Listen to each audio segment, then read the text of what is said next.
Hello everyone, my name is Raman and welcome to C Ramluthra classes. तो आज हम पढ़ने वाले प्रधानमंत्री जन धन योजना के बारे में। प्रधानमंत्री जन धन योजना की स्कीम डॉक्यूमेंट को पढ़ने से पहले हम बात करेंगे फाइनेंशियल इंक्लूजन की। ये फाइनेंशियल इंक्लूजन होता क्या है? तो हमारी गवर्नमेंट बोलती है कि हमें पूरे इंडिया के हर एरिया, हर सेक्टर के हर एक इंसान तक फाइनेंशियल सर्विसेज को पहुंचाना है। ये फाइनेंशियल सर्विसेज क्या है?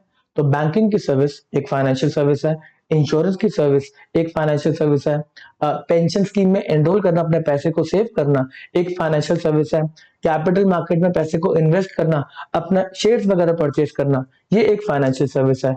तो हमारी गवर्नमेंट कहती है कि सारे के सारे लोगों को हम इस फाइनेंशियल सिस्टम से जोड़ेंगे, लोगों को बोलेंगे अपने पैसे को सेव करो, इंश्योरेंस परचेज करो, अपने रिटायरमेंट को सिक्योर करो, चाहे अपने पैसे को ग्रो करो कैपिटल मार्केट में लगा के या फिर पेंशन वाली कोई स्कीम में एनरोल करके। कहीं ना कहीं गवर्नमेंट का इंटेंट है कि लोग अपने पैसे को सेव करके अपने रिटायरमेंट को सिक्योर कर सके। अगर लोगों का रिटायरमेंट सिक्योर रहेगा तो गवर्नमेंट के ऊपर थोड़ा सा बर्डन कम रहेगा। अगर लोग सिक्योर नहीं करेंगे, अपने आप को इंश्योरेंस परचेज नहीं करेंगे, तो कहीं ना कहीं गवर्नमेंट के हेल्थ केयर सिस्टम पे थोड़ा सा इम्पैक्ट आएगा। लोग गवर्नमेंट को ज्यादा एफर्ट्स करने पड़ेंगे, गवर्नमेंट को ज्यादा पैसे इन्वेस्ट करने पड़ेंगे। अगर लोगों के पास कुछ असिस्टेंस वगैरह नहीं होगी, अगर उन्होंने पैसे को सेव नहीं कर रखा रिटायरमेंट के लिए, तो गवर्नमेंट को कहीं ना कहीं उनको पेंशन प्रोवाइड करनी पड़ेगी। काफी कंट्रीज में है ना कि कुछ कंट्रीज प्रोवाइड करते हैं कि यार लोगों के पास पैसा नहीं है, तो गवर्नमेंट कहती है हम प्रोवाइड कर देंगे। तो कहीं ना कहीं गवर्नमेंट का इंटेंट है कि हम सारे के सारे लोगों को इस फाइनेंशियल सिस्टम से जोड़ेंगे ताकि लोग पैसे को सेव कर सके और लोग अपने पैसे को ग्रो कर सके, अपने रिटायरमेंट को सिक्योर कर सके। अगर हम बात करें फाइनेंशियल इंक्लूजन की, तो सबसे बड़ी स्कीम इंडिया के अंदर है प्रधानमंत्री जन धन योजना, जिसके अंदर हर एक इंसान का बैंक अकाउंट खोलने की बात करी गई। अगर आपके पास बैंक अकाउंट होगा, प्रधानमंत्री जन धन योजना बोलता है अगर आपके पास बैंक अकाउंट होगा, एक बेसिक फाइनेंशियल सर्विस होगी, उसके बाद आप अदर फाइनेंशियल सर्विस को इजीली एक्सेस कर पाएंगे। चाहे वो इंश्योरेंस परचेज करने की हो, चाहे वो कैपिटल मार्केट में इन्वेस्ट करने की हो, शेयर्स वगैरह परचेज करने की हो, या फिर किसी पेंशन स्कीम के अंदर एनरोल करने की हो अपने रिटायरमेंट को सिक्योर करने के लिए। पर हमें बात समझ में आती है, बहुत बड़ी ये स्कीम है, इससे आगे बहुत ज्यादा बेनिफिट मिलने वाले हैं। इस स्कीम के साथ साथ गवर्नमेंट ने आगे ढेर सारी स्कीम्स निकाली जो कहीं ना कहीं जन धन योजना से लिंक थी। आगे जाके सुरक्षा बीमा योजनाएं, जीवन ज्योति बीमा योजनाएं, जो बोला जी आपके पास बैंक अकाउंट है तो आपके इतने पैसे कटेंगे और आपको ये बेसिक इंश्योरेंस वाली जो फैसिलिटीज है वो प्रोवाइड करी जाएंगी। चलो, इस स्कीम डॉक्यूमेंट को अब हम पढ़ना स्टार्ट करते हैं। क्या बातें बोली गई स्कीम के अंदर? प्रधानमंत्री जन धन योजना is a national mission for financial inclusion. बात आपको समझ में आनी चाहिए, ये वर्ड आपको समझ में आना चाहिए। फाइनेंशियल इंक्लूजन के लिए एक मिशन स्टार्ट करा गया था 2014 के अंदर। इसकी अगर डेट की बात करें तो 28 अगस्त 2014 को लॉन्च करा गया था, 4 ईयर के पीरियड के लिए, दो दो फेज के अंदर। इसके अंदर किस अकाउंट को ओपन करा गया? तो basic saving bank deposit account. एक इंपॉर्टेंट मतलब वर्ड है ये अकाउंट का नाम इंपॉर्टेंट है, एग्जामिनेशन में इसके ऊपर क्वेश्चन आ चुके हैं। ठीक है जी। अब ये basic saving bank deposit account जो है, इसकी डेफिनेशन क्या है? तो ये रिजर्व बैंक ऑफ इंडिया ने दे रखी है, जो कि है आपका एक सेविंग अकाउंट खोला जाएगा जिसके अंदर आपको मिनिमम फैसिलिटीज प्रोवाइड करी जाएंगी, कोई भी चार्जेस आपसे नहीं लिए जाएंगे, कोई भी आपको मिनिमम बैलेंस को मेंटेन नहीं करना। इसके फीचर्स क्या है कि आप कितने भी टाइम अपने पैसे को डिपॉजिट करवा सकते हैं, आप कितने भी टाइम अपने अकाउंट के अंदर पैसे को मतलब इनटेक या फिर आप ट्रांजेक्शन वगैरह कर सकते हैं। अगर बात करें विड्रॉवल की, अगर आपको पैसे को विड्रॉ करना है, कैश को विड्रॉ करना है, तो मिनिमम 4 विड्रॉल्स आपको फ्री ऑफ चार्ज प्रोवाइड करे जाएंगे, इंक्लूडिंग एटीएम विड्रॉल्स। अगर 4 से ज्यादा आप विड्रॉल करते हैं तो जो बैंक है वो कुछ फीस को चार्ज कर सकता है, और जितना मर्जी आप डिपॉजिट करें उसमें कोई भी लिमिट नहीं है। एटीएम कार्ड आपको प्रोवाइड करा जाएगा, डेबिट कार्ड होगा जिसके अंदर आप ट्रांजेक्शन वगैरह भी कर सकते हैं। अब ये बेसिक सेविंग बैंक डिपॉजिट जो है, basic saving bank deposit account, ये कोई भी खोल सकता है जिसकी एज 10 साल या उससे ज्यादा है। अब हम कुछ बातों को डिस्कस करेंगे जो कि थोड़ी सी डिफरेंट है। देखो, प्रधानमंत्री जन धन योजना एक अलग स्कीम है, इसके अंदर जो फीचर्स दिए गए हैं वो थोड़ी सी और स्कीम से इंक्लूड कर रखे हैं। जैसे कि अभी हम जो बात करेंगे इंश्योरेंस की, वो अलग स्कीम का पार्ट है, बट उसको अटैच कर दिया गया प्रधानमंत्री जन धन योजना से। चलो जी। अच्छा, ये बेसिक सेविंग जो बैंक अकाउंट है वो एक ही आप खोल सकते हैं। अगर आपके पास कोई और बैंक अकाउंट है तो आपको विद इन 30 डेज उसको क्लोज करना होता है। अगर आप किसी बैंक के पास जाएंगे, जी मेरा BSBD अकाउंट खोल दो, तो वो आपसे पूछेगा आपका और कोई अकाउंट तो नहीं है, अगर है तो आप उसको क्लोज कर देंगे तभी आपका ओपन करा जाएगा अकाउंट। ओके जी, ओके जी। फीचर्स ऑफ प्रधानमंत्री जन धन योजना स्कीम के बारे में, इसको एक्सपैंड करा गया था 2018 के अंदर। 2014 में स्कीम आई थी, फिर कुछ बेनिफिट्स को एक्सटेंड करा गया, कुछ लिमिट्स को बढ़ाया गया 2018 के अंदर। ठीक है जी। इसको हम बोलते हैं no frill account. No frill account के कोई भी चार्जेस वगैरह नहीं मिलेंगे, मतलब लगेंगे इसके ऊपर। साथ ही साथ अगर हम बेसिक सेविंग बैंक अकाउंट की बात करें तो इसका इंटेंशन है कि कोई भी अनबैंक्ड पर्सन है, जो भी बैंकिंग चैनल से नहीं जुड़ा हुआ, उसको हमें जोड़ना है। इसके अंदर एक्सीडेंट इंश्योरेंस की फैसिलिटी को प्रोवाइड करा गया। अब एक्सीडेंट इंश्योरेंस का मतलब क्या है? आपका एक्सीडेंट होता है, उसमें डेथ हो जाती है या फिर कोई डिसेबिलिटी आ जाती है, तो उस केस के अंदर आपको बेनिफिट्स प्रोवाइड करे जाएंगे। और कोई इंश्योरेंस नहीं है, सिर्फ एक्सीडेंट के रिस्पेक्ट में इंश्योरेंस है। ठीक है। तो इसके अंदर क्या बोला? बेसिक सेविंग बैंक अकाउंट है, आपको रुपए का डेबिट कार्ड मिलेगा। और ये जो रुपए का डेबिट कार्ड है, जो कि national payment corporation of India issue करता है, इसकी स्कीम है। इसकी जो इंश्योरेंस की स्कीम है, उसकी वजह से आपको बेनिफिट्स मिल रहे हैं। अगर बात करें ये स्कीम की, ये इंश्योरेंस की, तो वो डायरेक्टली प्रधानमंत्री जन धन योजना की नहीं है, वो इस रुपे डेबिट कार्ड के, जो national payment corporation of India चलाता है, जिन्होंने प्रधानमंत्री जन धन योजना कार्ड होल्डर्स के लिए कुछ स्पेसिफिक बातें बोल रखी हैं। ठीक है जी। इसके लिए क्या बोला कि आपको एक्सीडेंट इंश्योरेंस का कवर मिलेगा 2 लाख रुपीज का। अब ये 2 लाख रुपीज का जो कवर है, ये एनहांस करा गया था 1 लाख रुपीज से 28/8/2018 के बाद। इससे पहले जो ओल्ड कार्ड है, जो पहले के इशू हो रखे हैं, उनका अभी भी जो सम एश्योर्ड है वो 1 लाख रुपीज ही है। जो पुराने कार्ड होल्डर्स हैं, उनको 1 लाख का एक्सीडेंट इंश्योरेंस है। और जो 28 अगस्त 2018 के बाद के हैं, उनके लिए जो लिमिट है वो 2 लाख रुपीज तक है। ठीक है। अब ये इंश्योरेंस प्रोग्राम के अंदर आपको एक्सीडेंटल डेथ या फिर परमानेंट टोटल डिसेबिलिटी के रिस्पेक्ट में पैसे दिए जाएंगे। ठीक है। अब ये किसके लिए ओपन है?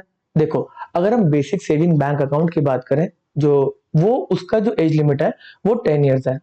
अगर आपका इस रुपे डेबिट कार्ड की बात करें, तो इसके अंदर जो personal accident insurance cover available है, वो 5 ईयर्स के अबव है। इसका क्या मतलब है? देखो, आप बेसिक सेविंग बैंक अकाउंट के अलावा कोई और बैंक अकाउंट तो ओपन करवा सकते हो ना। आप प्रधानमंत्री जन धन योजना की स्कीम में पार्ट नहीं है, बट आपने कोई और बैंक अकाउंट ओपन करवा लिया, जिसके अंदर आपको एक रुपए का डेबिट कार्ड मिल गया। अगर उसकी एज 5 साल उससे ज्यादा है, तो उस केस में भी उसको ये एक्सीडेंट का जो कवर है वो प्रोवाइड करा जाएगा। ठीक है। एलिजिबिलिटी की बात करें, मोस्ट इंपॉर्टेंट एलिजिबिलिटी क्राइटेरिया, कि आपकी एक सक्सेसफुल ट्रांजेक्शन होनी चाहिए इस डेबिट कार्ड के ऊपर। ये डेबिट कार्ड की ट्रांजेक्शन होगी आपकी within 90 days prior to date of accident, तब आपको एक कवर मिला जाएगा। समझ में आती है?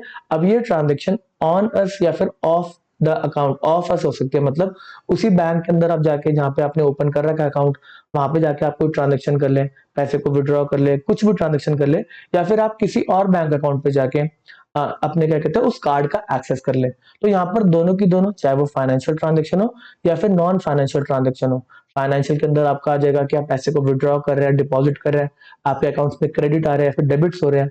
नॉन फाइनेंशियल ट्रांजेक्शन के अंदर आप आके चेक कर रहे हैं कि जी मेरा कितना बैलेंस है, कितना सब कुछ है, तो वो सारे नॉन फाइनेंशियल ट्रांजेक्शन है। अगर आपने विद इन 90 डेज, आपका जिस दिन एक्सीडेंट हुआ उसके पिछले जो 90 डेज थे, उसमें आपने इस कार्ड को एक्सेस करा गया होगा, तभी आप एलिजिबल है इस रुपे कार्ड के इंश्योरेंस के, मतलब बेनिफिट्स के अंदर। ठीक है जी। इसके अंदर अगर इंश्योरेंस कंपनी की बात करें, जिसको नॉमिनेट कर रखा है, जिसको इंश्योरेंस पार्टनर बना रखा है, वो है new India insurance company limited. आपको इंटीमेशन देना है इस new India insurance company limited को 90 डेज के अंदर अंदर। एक्सीडेंट हो जाता है, उसके 90 डेज के अंदर अंदर आपको इंटीमेशन देना है। आपको सारे के सारे सपोर्टिंग डॉक्यूमेंट देना है। 90 डेज जैसे समाप्त हो, आपने इंटीमेट कर दिया, उसके विद इन 60 डेज आपको सारे के सारे सपोर्टिंग डॉक्यूमेंट देना है। जैसे जिस दिन आपने इंटीमेट किया, उसके 60 डेज के अंदर आपको सारे के सारे डॉक्यूमेंट्स प्रोवाइड करने हैं। उसके बाद जो क्लेम है वो सेटल कर दिया जाएगा 10 डेज के अंदर अंदर, जिस दिन आप सारे के सारे complete set of document submit कर देंगे। ठीक है जी। ये है एक्सीडेंट इंश्योरेंस की बात, जो कि रुपे डेबिट कार्ड के थ्रू आपको प्रोवाइड करेगी national payment of corporation of India की तरफ से। अगली बात आती है लाइफ इंश्योरेंस की। लाइफ इंश्योरेंस की बात जब ये स्कीम लाई गई थी, तब प्रोवाइड करा गया था, जो कि आज के दिन पे वैलिड नहीं है। इसके बारे में हम पढ़ते हैं। लाइफ इंश्योरेंस कवर प्रोवाइड करा गया 30,000 रुपीज का, जिसके अंदर बोला अगर आप आते हैं 15 अगस्त 2018 से लेकर 31 जनवरी 2015 तक आपने इस अकाउंट को ओपन कराया, तो आपको एक इंश्योरेंस कवर प्रोवाइड करा जाएगा।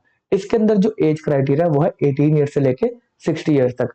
अच्छा, ये एक्सीडेंटल जो इंश्योरेंस था इसमें कोई भी एज का लिमिट नहीं है। यहाँ पर बोला कि 5 साल से अगर आप ऊपर हैं तो ये आपको एक्सीडेंट इंश्योरेंस कवर प्रोवाइड करा जाएगा। हमें समझ में आता है ये एक्सीडेंट इंश्योरेंस बहुत ही एक्सट्रीम केस, आपका एक्सीडेंट हुआ है, आपका मतलब कोई फेटल एक्सीडेंट हुआ है जिसमें डेथ या फिर टोटल डिसेबिलिटी हुई, तभी ये वाला एक्टिवेट हो गया एक्सीडेंट इंश्योरेंस कवर। वहीं अगर बात करें लाइफ इंश्योरेंस की तो ठीक है, इसमें तो बोला गया अगर डेथ हो जाती है किसी भी रीजन से तो उसके अंदर आपको 30,000 रुपीज प्रोवाइड करे जाएंगे। अब इसके अंदर एज का क्राइटेरिया लिखना जरूरी है क्योंकि यहाँ पे तो लिखा ना किसी भी रीजन से आपकी डेथ हो जाए, तो यहाँ पर एज का क्राइटेरिया 18 ईयर से लेके 60 ईयर्स तक। और इसको भी जो प्रोवाइड करा गया वो सिर्फ 5 साल के पीरियड के लिए प्रोवाइड करा गया टिल फाइनेंशियल ईयर 1920 तक। इसको ओपन करा, इस समय ओपन करा और फाइनेंशियल ईयर 1920 में इसको एंड कर दिया गया। 30,000 का लाइफ कवर आज के दिन पे अवेलेबल नहीं है और यहाँ पे लिखा है कि आपका किसी भी रीजन से अगर डेथ होती है तो उनको पेमेंट्स करी जाएंगी। ओके जी, बात खत्म होती है। लाइफ इंश्योरेंस अगर अगर आप आज प्रधानमंत्री जनधन योजना के अंदर अकाउंट खुलवाएंगे तो कोई कवर अवेलेबल नहीं है लाइफ इंश्योरेंस का। ठीक है, ओवरड्राफ्ट की बात करेंगे। यहाँ पर बेनिफिट्स प्रोवाइड करेंगे कि आप ओडी की फैसिलिटी ले सकते हैं जो कि 10,000 रुपए तक हो सकते हैं, जिसको इंक्रीज करा गया 2018 के से पहले की बात करें तो वो 5,000 थी, जिसको इंक्रीज करके 10,000 करा गया। इसके अंदर एक पॉइंट है कि आपका जो बैंक अकाउंट है उसका सेटिस्फैक्टरी परफॉर्मेंस होना चाहिए 6 मंथ तक। जब आपने अकाउंट को ओपन कराया वगैरह 6 मंथ तक उसका सेटिस्फैक्टरी परफॉर्मेंस होना चाहिए। और अगर आपको 2,000 रुपए तक ओवरड्राफ्ट चाहिए तो उसके अंदर कोई भी कंडीशन नहीं है, बिना कोई सेटिस्फैक्टरी जो परफॉर्मेंस की कंडीशन है वो मैटर नहीं करेगी। 2,000 तक आप पैसे का ओडी ले सकते हैं। अब अगर आपको लोन लेना है, OD is kind of loan ना, अगर आपको लोन लेना है तो इसके अंदर भी एज का क्राइटेरिया है। बेसिक सेविंग बैंक अकाउंट तो 10 साल के ऊपर खुल जाता है, तो क्या 10 साल का बच्चा ये ओडी ले सकता है? बोला नहीं। तब तो आप एलिजिबल हो कॉन्ट्रैक्ट वगैरह में एंटर करने के लिए। तो यहाँ पर जो एज का क्राइटेरिया है वो है 18 ईयर से लेके 65 ईयर्स तक। ये एज के क्राइटेरिया में भी चेंज आया था 2018 तक, ये 60 इयर्स का एज था जिसको बढ़ा के 65 इयर्स करा गया। तो जहां पर भी चेंजेस आते हैं कहीं ना कहीं वो एग्जामिनेशन के लिए इंपॉर्टेंट हो जाता है। ठीक है, अदर फीचर्स की बात करेंगे।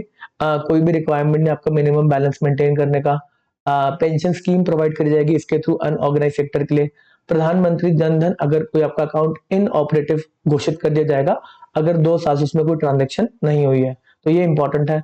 यहाँ पर जो शिफ्ट करा गया 2014 के अंदर जो फोकस था वो एवरी हाउस होल्ड के ऊपर था कि उनको बैंक अकाउंट का हमें मतलब प्रोवाइड करना है, बैंकिंग सिस्टम से उनको लिंक करना है, जो कि चेंज हो गया एवरी अडल्ट पे कि हर एक इंसान तक कहीं ना कहीं हमें बैंकिंग सर्विसेज को पहुंचाना है। प्रधानमंत्री जनधन योजना, अब इसके थ्रू क्या क्या बेनिफिट्स आपको मिलेंगे? डायरेक्ट बेनिफिट ट्रांसफर डीबीटी, काफी जगह डीबीटी को इंट्रोड्यूस करा गया। जीवन ज्योति बीमा योजना है उसको लिंक करा गया। सुरक्षा बीमा योजना है, अटल पेंशन योजना है, मुद्रा स्कीम है, ये सारे के सारे कहीं ना कहीं एक बैंक अकाउंट से लिंक करेगा स्कीम्स को। एलिजिबिलिटी क्राइटेरिया की बात करें तो बेसिक सेविंग बैंक अकाउंट को ओपन करने के लिए आपका 10 साल या उससे ऊपर का होना जरूरी है। बट जो आगे की स्कीम की बेनिफिट्स हैं, चाहे वो ओडी की हो चाहे और कोई स्कीम के बेनिफिट है, वो तो आपको उनके एज क्राइटेरिया के रिस्पेक्ट में ही मिलेंगे। आपको जो अगर ओडी फैसिलिटी चाहिए तो तब आपको 18 ईयर्स होने का रिक्वायरमेंट है। ओके, इसके साथ साथ एक गवर्नमेंट ने जन धन दर्शक ऐप निकाली जिसके अंदर लोगों को पता चले कि यार बैंकिंग चैनल्स का है, बैंकिंग का ब्रांच वगैरह का है। इस ऐप के थ्रू आप अपने एरिया के अंदर देख सकते हैं कि आसपास बैंकिंग की सर्विसेज, चाहे वो बैंक ब्रांच हो, एटीएम हो, बैंक मित्रास हो, पोस्ट ऑफिस हो या फिर और भी कुछ मतलब सर्विसेज हो, वो कहाँ कहाँ पे आपके आसपास अवेलेबल है। ठीक है जी, this app is also being used to identify village. इस ऐप के थ्रू आइडेंटिफाई करा जा रहा है कि जिस विलेज के अंदर कोई भी बैंकिंग टच पॉइंट नहीं है विद इन 5 किलोमीटर, जहां पर नहीं होंगे तो वहां पर कहीं ना कहीं गवर्नमेंट बैंक्स को बोलते हैं कि आप वहां पे कोई ना कोई आप अपना एक टच पॉइंट खोलेंगे, मतलब ओपन करेंगे। ठीक है जी, तो यहाँ पर आपका जन धन योजना का स्कीम डॉक्यूमेंट समाप्त होता है। इसके ऊपर एमसीक्यूज अटेम्प्ट करना मत भूलिएगा। Okay tata, bye bye.